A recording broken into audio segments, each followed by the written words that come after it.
হ্যাঁ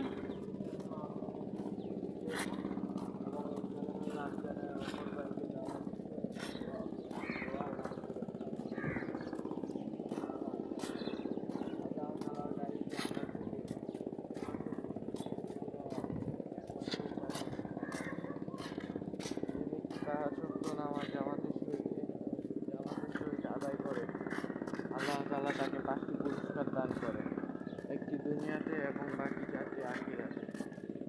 আল্লাহ তাআলা একটি দুনিয়াতে তা হলো রুজি রোজগারের রিজিকের অভাব দূর করে দিবে।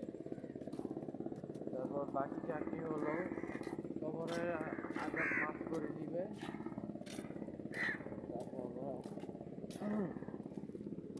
বলছিলেন তারপরে ডান হাতে আমল নামা দিবে, পার করে দিবে, এটা হিসাবে জান্নাত দিয়ে দিবে।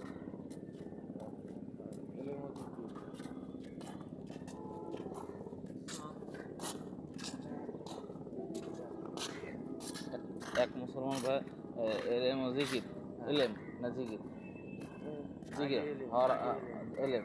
এক মুসলমান ভাই আল্লাহ তাআলা কখন কি আদেশ কখন নিষেধ করেছেন তাহা জেনে হুজুর প্রশাসনের তরিকে আমল করাকে এলেম বলে। এই গ্রহণ করার জন্য ঘর থেকে বের হয়।